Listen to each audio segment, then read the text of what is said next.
ஸ்தோத்திரம். பிப்ரவரி 10. கிறிஸ்துவுக்குள் பிரியமானவர்களே, அனுதினமும் தேவனோடு. இன்றைய தலைப்பு விவேகமுள்ள தெரிவு.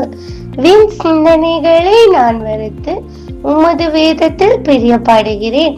சங்கீதம் 119 அதிகாரம் 113 வசனம். வீணான சிந்தனையின் வடிவம். சிந்தனை என்பதற்கு விளக்கம் மனிதனுக்கு தேவையில்லை. ஒவ்வொரு வினாடிகளும் ஏதோ ஒரு சிந்தனை மனித மூளையில் வந்து செல்கிறது அல்லவா? இந்த எண்ணங்கள் நமக்கு இன்பத்தை தந்திடலாம், துக்கத்தையும் துயரத்தையும் தரலாம், இன்னும் மேட்டிமையும் விதைத்திடலாம். இத்தகைய சிந்தனைகளால் நாம் இத்தகைய பலனையும் அறுவடை செய்கிறதில்லை. இவைகள் வீணான சிந்தனைகள் என்பதாக வேதம் தெரிவிக்கிறது. ஆனால் இவைகள் நம்மை அடிமைப்படுத்தாத வண்ணம் அவற்றை சிறைப்படுத்த வேண்டும்.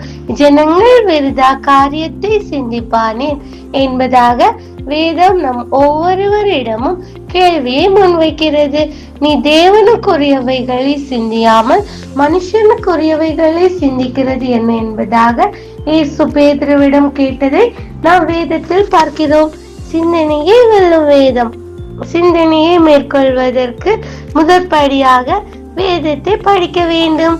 தாவீது ராஜா வீணான சிந்தனைகளை வெறுத்து வேதத்தை தியானிப்பதில் தனது நேரத்தை செலவிட்டார். நம்முடைய கவலைகளுக்கு கலக்கங்களுக்கு மன தீர்வு வேதத்தின் மூலம் நமக்கு கிடைக்கிறது. நம்முடைய நேரத்தை பயனுள்ள முறையில் செலவிட முதல் படியாக தாவீதை போல வேதத்தை கையில் எடுப்போம். எதிர்காலத்தை குறித்த கவலைகள், என்ன செய்வதென்று தவிப்புகள், பிரியமானவர்களின் பிரிவால் ஏற்பட்ட மனமுறிவுகள், தனிமையின் தாக்குதல்கள், யாருமில்லையே என்றுதான வேதனைகள் என நம்முடைய அனுதின வாழ்க்கையில் சிந்தனைகள் பல வதைத்தாலும் எல்லாவற்றையும் தேவனுடைய கருத்தில் ஒப்புவித்துவிட்டு புதியதொரு வாழ்க்கையை முன்னெடுப்போம். சிந்தனையினால் வாழ்க்கையை சிதைக்காமல், மனுஷருடைய மந்திரங்களுக்கு மயங்காமல் துணிவுடன் செயல்படுவோம். நம் உள்ளத்தை அறிகிற தேவன் தாமே நம் சிந்தனைகளை சீர்படுத்தி கவலைகளுக்கு காயம் கட்டி நம்மை ஸ்திரப்படுத்துவாராக.